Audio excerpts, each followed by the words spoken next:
Good morning friends, this is Shivam Singh. आज हम अपने इकोनॉमिक्स के लेक्चर नंबर 7 की तरफ बढ़ते हैं और मॉनेटरी पॉलिसी के लेक्चर नंबर 2 की तरफ। पिछले लेक्चर में हम मॉनेटरी पॉलिसी का इंट्रोडक्शन देखे थे। अब आगे बढ़ते हैं। इस लेक्चर में हम द क्वांटिटेटिव टूल्स के अंतर्गत आने वाली 8 टूल्स में से 4 टूल्स को पढ़ेंगे: CRR, SLR, OMO and bank rate. उससे पहले कुछ इंट्रोडक्शंस को रिपीट करते हैं, जैसे कि पिछला फ्लो आपका बना रहे। In order to control the flow of money in the economy, the RBI और any other central bank uses a number of tools and instrument. Flow of money को कंट्रोल करने के लिए भारत का आरबीआई यानी भारत का सेंट्रल बैंक और किसी अन्य देश का भी central bank flow of money को कंट्रोल करने के लिए टूल्स और इंस्ट्रूमेंट का यूज करता है। उस इंस्ट्रूमेंट्स को मॉनेटरी पॉलिसी टूल्स कहते हैं। मॉनेटरी पॉलिसी टूल्स दो प्रकार के होते हैं: traditional tools and non traditional tools. Traditional tools are those tools which are used by the central bank in a normal circumstance। जब सिचुएशन नॉर्मल होता है तो ट्रेडिशनल टूल्स यूज किए जाते हैं, और अगर ट्रेडिशनल टूल इम्पैक्ट कम करता है तो फिर नॉन ट्रेडिशनल टूल्स यूज करते हैं। These tools are mainly used in abnormal condition। Traditional tools भी दो प्रकार में होते हैं, जैसे quantitative tools and qualitative tools. आगे बढ़ते हैं। The quantitative tools used in India by the RBI R S follow. Bharat में क्वांटिटेटिव टूल्स 8 प्रकार के होते हैं जो आरबीआई फॉलो करता है: CRR, cash reserve ratio; SLR, statutory liquidity ratio; OMO, open market operation; bank rate, repo rate, reserve rate, reverse repo rate, marginal standing facility and standing deposit facility. जब quantitative tools fail to create an impact, then RBI use qualitative tools. जब quantitative tools impact ज़्यादा नहीं डालते हैं तब qualitative tools use किए जाते हैं। भारत में कभी कभार sometimes both are use together और simultaneously. In India, the quantitative tools as well as the qualitative tools both are sometimes used simultaneously as well। चलिए तो हम अपने क्वांटिटेटिव टूल्स को पढ़ते हैं। आज 4 टूल्स हम जो देखेंगे वो CRR, SLR, OMO and bank rate हैं। इसके अंतर्गत आने वाली कुछ अदर टॉपिक्स को भी देखेंगे। तो आगे बढ़ते हैं। CRR, cash reserve ratio. Cash reserve ratio can be defined as a part of NDTL। NDTL मतलब बैंक का total asset, net demand and time liability, जो हम इंट्रोडक्शन पार्ट में देख चुके हैं। अगर आप फिर देखना चाहते हैं तो पीछे देख सकते हैं। Bank has to deposit to the RBI in a form of cash. NDTL मतलब टोटल उनका एसेट जो है उसका कुछ परसेंट आरबीआई के पास रखना होता है बैंक को, उसे ही CRR कहते हैं। In other words, CRR is a certain percentage of the total deposit of a bank that the bank has to keep with the RBI in a form of cash। ठीक है, कुछ percentage अपने total asset का bank को रखना होता है cash form में आरबीआई के पास, उसी को CRR कहते हैं। इस समय CRR 4.50% है टोटल डिपॉजिट का।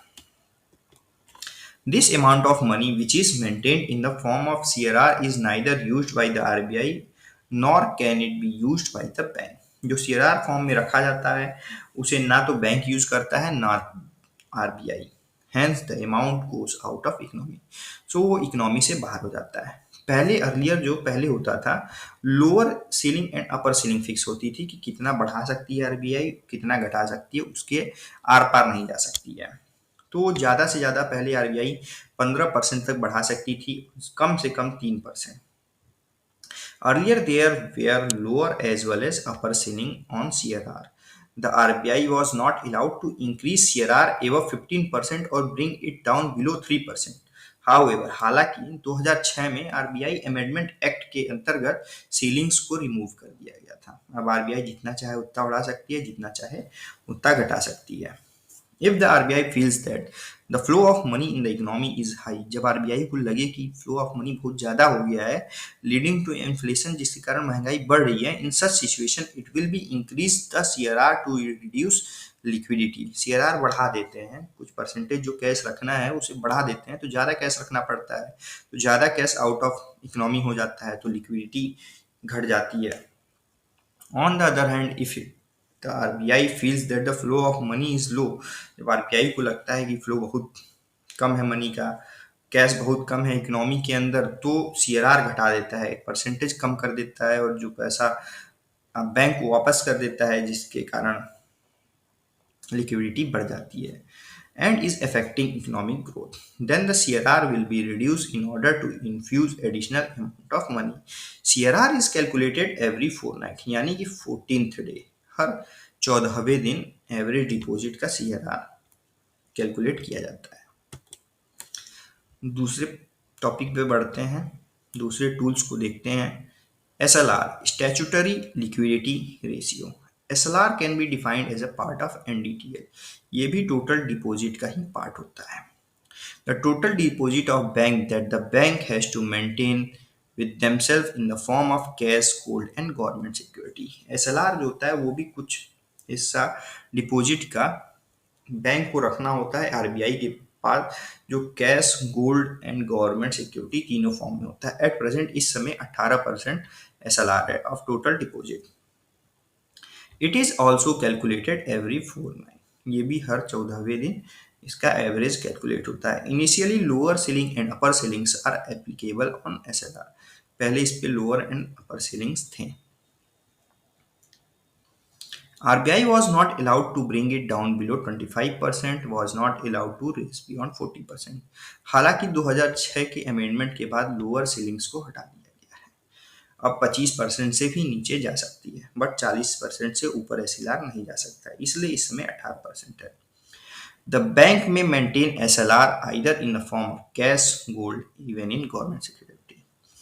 कैश, गोल्ड और गवर्नमेंट सिक्योरिटी के फॉर्म में SLR मेंटेन किया जाता है। SLR तीनों का कॉम्बिनेशन भी हो सकता है। SLR can be maintain in form of combination of all this three. However, हालांकि since the SLR maintained in the form of cash may not be of any use for banks, so they keep very less amount of cash। Cash जो SLR के रूप में रखा जाता है उसे bank नहीं यूज कर सकती है, इसलिए बहुत कम कैश SLR के रूप में बैंक्स रखती हैं। If SLR is kept in the form of gold, then it becomes risky। जब अगर गोल्ड फॉर्म में रखते हैं तो वो रिस्की हो जाता है। Since the government security are least risky, the bank also earn interest on it, they prefer maintain SLR mainly in the form of government security। Government security जो होता है वो बहुत कम रिस्की होता है, इसलिए ज़्यादा प्रेफर करती हैं बैंक गवर्नमेंट सिक्योरिटी रखना, क्योंकि उस पर इंटरेस्ट भी मिलता है, interest on government security.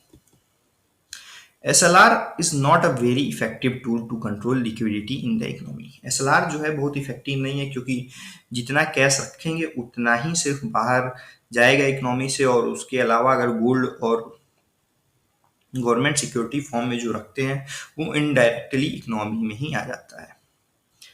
Only that part of SLR which is kept in the form of cash remains out of the economy। The part of SLR invested in gold and government security will ultimately go into the economy, although SLR is not a very effective tool to control liquidity।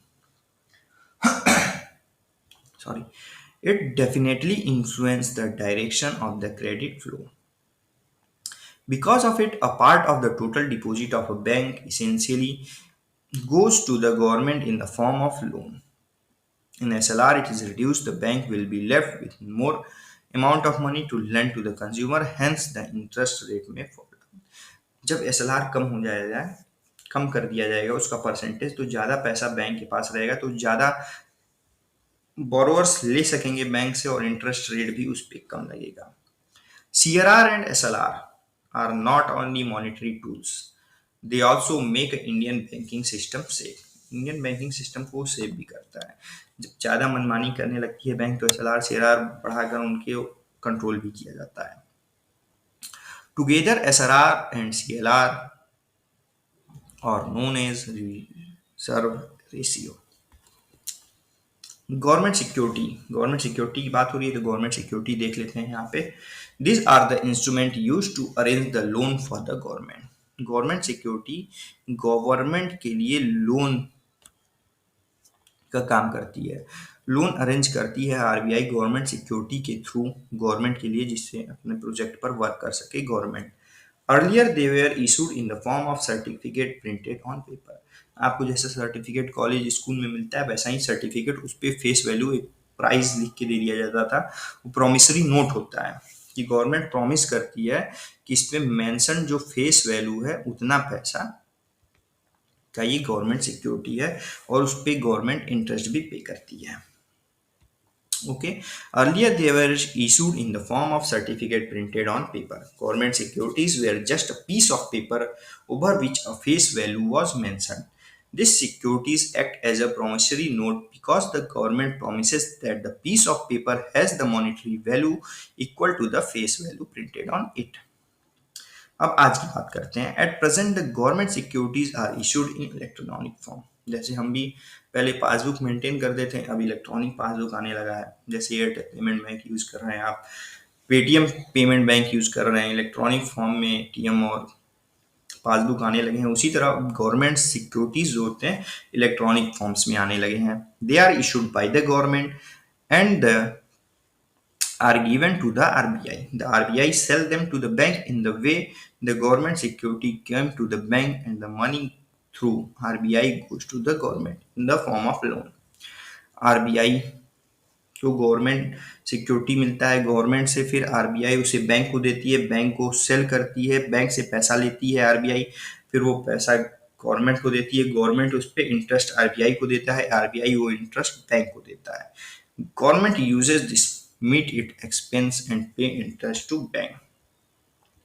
तो याद रखिए, government पहले security issue करती है, RBI को देती है, RBI उस सिक्योरिटी को बैंक को बेचता है, बैंक पैसा आरबीआई को देती है, आरबीआई पैसा गवर्नमेंट को देता है, गवर्नमेंट पैसा पे इंटरेस्ट आरबीआई को देता है, आरबीआई वो इंटरेस्ट का पैसा बैंक को देता है।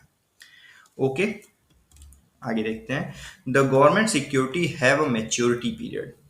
कुछ मैच्योरिटी पीरियड होता है, जैसे आप भी फिक्स्ड करते हैं, इस पे फिक्स्ड कुछ पैसा करते हैं तो उस पे अमाउंट जो मिलता है उसका मैच्योरिटी पीरियड होता है। If the maturity period is of 1 year then they are termed as bill. अगर मैच्योरिटी पीरियड 1 साल का हो, अप टू 1 साल हो, तब 1 साल से कम हो, 1 साल या 1 साल से कम हो तो उसे बिल कहते हैं। बट अगर मैच्योरिटी पीरियड 1 साल से अधिक का होता है तो उसे बॉन्ड कहते हैं। Okay, the government securities have a maturity period. If the maturity period is of up to 1 year, then they are termed as bill. However, if the maturity period is more than 1 year, then they are termed as bond.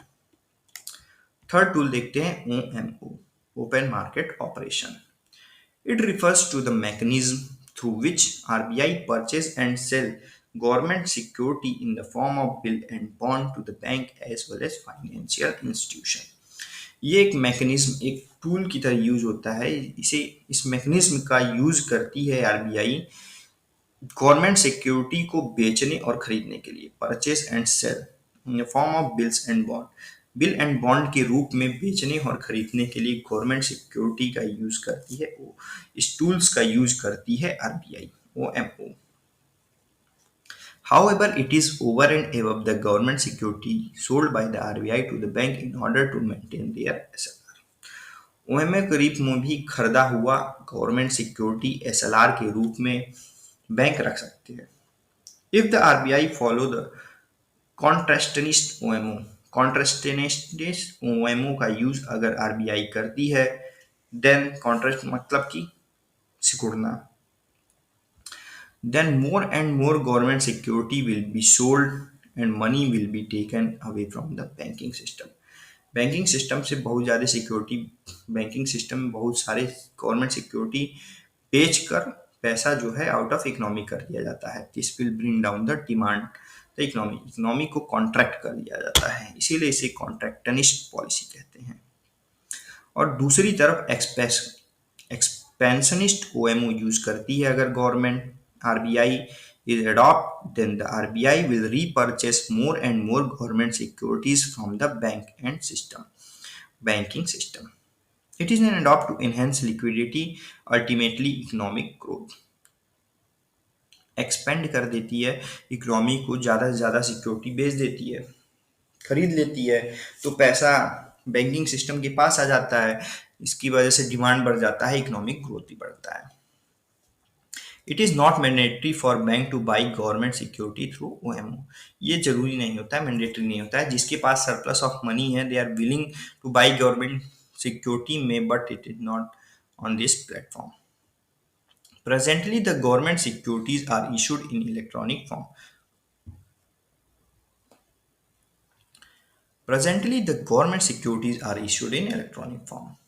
अब आधुनिक digital India बन रहा है तो हर चीज़ electronic हो रहा है, तो उसके लिए एक प्लेटफॉर्म भी होगा जिस प्लेटफॉर्म पे आप खरीदेंगे, तो इलेक्ट्रॉनिक प्लेटफॉर्म बैंक खरीदेंगे, उस इलेक्ट्रॉनिक प्लेटफॉर्म को ई कुबेर कहते हैं। Okay, they are bought and sold in electronic form over an electronic platform known as eCuber. Negotiated dealing system, order matching system, NDS/OM.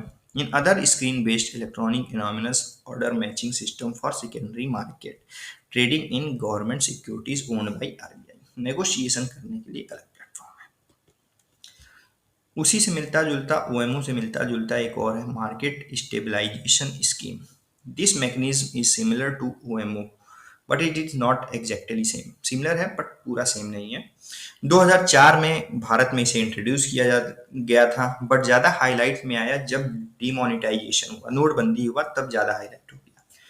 After demonetisation the bank has received huge amount of deposit. जब demonetisation हुआ तो लोग अपना पैसा फटाफट, जो पुराने note थे, जमा करने लगे बैंक में। 15,31,000 रुपए over this deposit they had to pay interest. 15,31,000 रुपए लगभग, क्या कहते हैं कि डिपॉजिट हुए उस समय, जिसपे बैंक को इंटरेस्ट पे करना था, which would have been a financial burden over the bank. जिसके कारण बहुत बड़ा बर्डन पड़ गया बैंक के ऊपर। Hence in order to provide relief to the bank, bank को रिलीफ देने के लिए द RBI यूज्ड MSS, ठीक है, मार्केट स्टेबलाइजेशन स्कीम। RBI लेकर आया बैंक को रिलीफ देने के लिए। Under this scheme the RBI took away those huge amount from the bank. इस स्कीम के अंतर्गत RBI ने बैंक से उस ह्यूज अमाउंट डिपॉजिट को अपने पास ले लिया। Under this scheme market stabilisation securities are issued by the government. Government से बोलकर RBI ने मार्केट स्टेबलाइजेशन सिक्योरिटी इशू कराया, उसे RBI ने लिया, गवर्नमेंट ने RBI को दिया। This securities are sold to the bank and financial institution. उस सिक्योरिटी को RBI ने सोल्ड किया, बेचा बैंक्स और फाइनेंशियल इंस्टीट्यूशन को। Though this process surplus money is taken away, surplus money को ले लिया। However this money is not given to the government in the form of loan. Government को लोन के फॉर्म में नहीं दिया गया। It remain with the RBI। Banks are paid interest by the RBI form its own resource.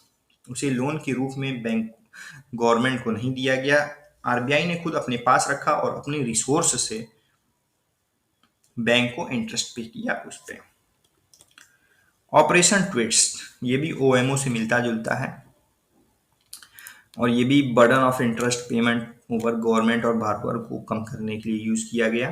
This instrument has been used by the Federal Reserve. It is monetary policy very frequently.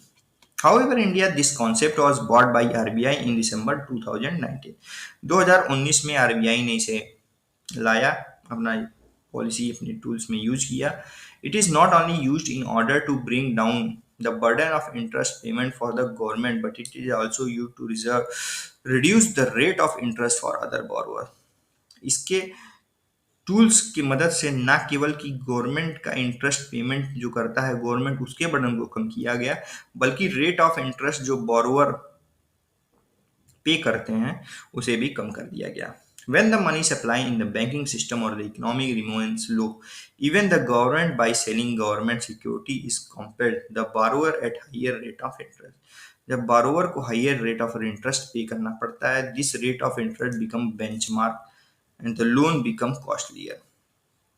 जब government जितना पे करती है एक benchmark बन जाता है और उसी इंटरेस्ट पे borrower को भी पैसा मिलता है, तो इसलिए बोरोइंग बहुत हार्ड हो जाता है, बहुत मुश्किल हो जाता है, क्योंकि बहुत ज़्यादा इंटरेस्ट पे करना पड़ता है। तो इसलिए ऑपरेशन ट्विस्ट की मदद से रेट ऑफ इंटरेस्ट को कम किया गया। Under this operation twist, the RBI buy the government security with the higher rate of interest from the bank and financial institution and repay the amount. बहुत high amount of rate of interest पे bank से खरीदती है government security RBI, उसे फिर repay करती है amount. Simultaneously short term securities with lower rate of interest are also sold by the RBI to the bank, और साथ ही साथ में शॉर्ट टर्म सिक्योरिटी को वो सोल्ड बेचती है आरबीआई बैंक्स को लोअर रेट ऑफ इंटरेस्ट पे। In this way the money is again taken back. इसी प्रकार मनी फिर से वापस ले लिया जाता है, जितना पैसा दिया जाता है शॉर्ट टर्म सिक्योरिटी बेच के वो पैसा फिर ले लिया जाता है। Since the rate of interest fall down, जिसके कारण रेट ऑफ इंटरेस्ट फॉल हो जाता है, and the interest burden over the government and even over the borrower automatically comes down. अब अपने आज की आखिरी टूल को देखते हैं और फोर्थ टूल्स को भी समझते हैं। फिफ्थ, सिक्स, सेवन्थ, एट्थ अगले हम लेक्चर में देखेंगे। Bank rate are as a monetary tools had a different definition application earlier. Bank rate has now completely new definition. पहले जो बैंक रेट था वो अलग मकसद से यूज होता था, अब इसका मकसद बदल चुका है। तो पहला जो इनिशियली फेस में इसका जो मेन वर्ग था उसे समझने की कोशिश करते हैं। Initially bank rate used to be the rate of interest at which the bank borrowed from long term period from RBI. Bank rate एक फिक्स्ड रेट था जिस पर बैंक बोरो करता था आरबीआई से 90 दिन से ज्यादा के लिए। ठीक, if the bank rate was increased it use to become costlier for the bank to borrow from RBI. अगर बैंक रेट बढ़ा दिया जाता था तो बहुत मुश्किल हो जाता था बैंक के लिए, वेरी डिफिकल्ट हो जाता था बैंक के लिए बोरो करना आरबीआई से। Hence while providing loans to the consumer even the bank used to charge higher rate of interest. अगर उन्हें महंगा मिलेगा तो वो कंज्यूमर को भी महंगा देंगे, इसलिए रेट ऑफ इंटरेस्ट बढ़ जाता था। Because of this, borrowing used to become costlier and borrowers were discouraged from borrowing. महंगा होने के कारण जो borrower होते थे वो discouraged हो जाते थे।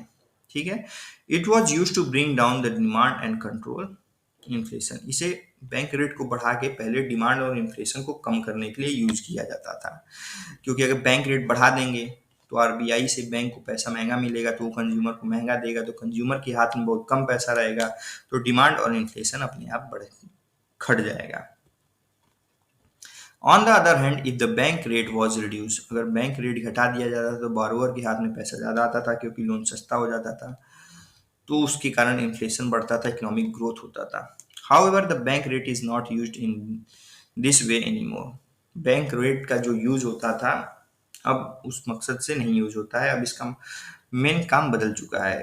तो 1999 में एक्सपेरिमेंटल बेसिस पे आरबीआई ने एक एलएफ इंट्रोड्यूस किया था, liquidity adjustment facility. However the bank rate is not used in anymore. In 1999 on experimental basis the RBI introduced liquidity adjustment facility LAF, which include repo rate and reserve repo rate. repo rate and reserve repo rate हम अगले lecture में देखेंगे, फिर आप इसे अच्छे से समझेंगे। इस टॉपिक को ब्रॉड में हम अगले या इसके अगले लेक्चर में समझेंगे।